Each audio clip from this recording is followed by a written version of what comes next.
Subscribe now and press the bell icon.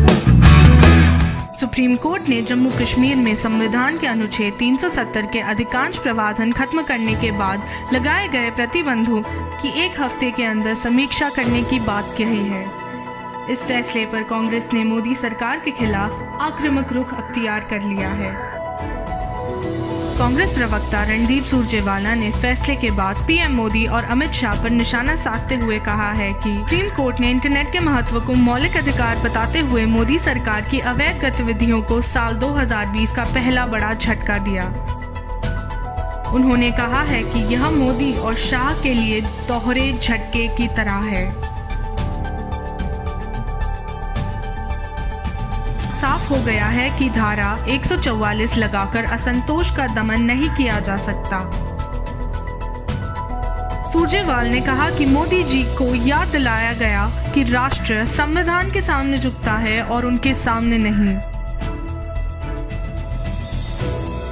बता दें कि जम्मू कश्मीर में अनुच्छेद 370 हटाने के बाद इंटरनेट बैन और लॉकडाउन के खिलाफ दाखिल याचिकाओं पर सुप्रीम कोर्ट ने फैसला सुनाते हुए कहा है कि कश्मीर ने बहुत हिंसा देखी है।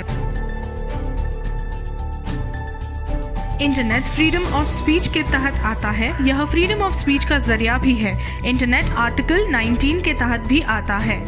नागरिकों के अधिकार और सुरक्षा के संतुलन की कोशिशें जारी है। इंटरनेट बंद करना न्यायिक समीक्षा के दायरे में आता है।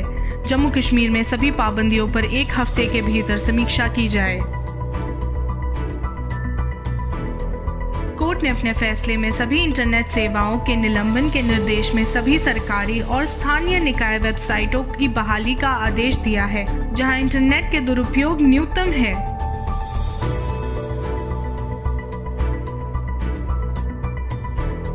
कोर्ट ने कहा कि इंटरनेट पर अनिश्चित काल के लिए प्रतिबंध नहीं लगाया जा सकता।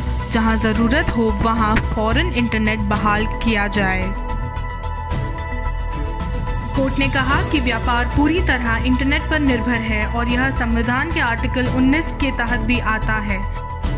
कोर्ट ने कहा कि मजिस्ट्रेट की धारा 144 के तहत पाबंदियों का आदेश देते समय नागरिकों की स्वतंत्रता और सुरक्षा के खातिर की गई अनुपालिका को देखकर विवेक का इस्तेमाल करना चाहिए।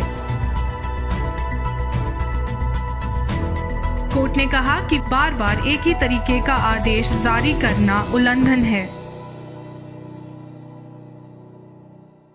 अगर आपको देश विदेश की और भी बड़ी खबरें जाननी है तो यह चैनल को सब्सक्राइब कीजिए, लाइक कीजिए, शेयर कीजिए और कमेंट करना मत भूलना।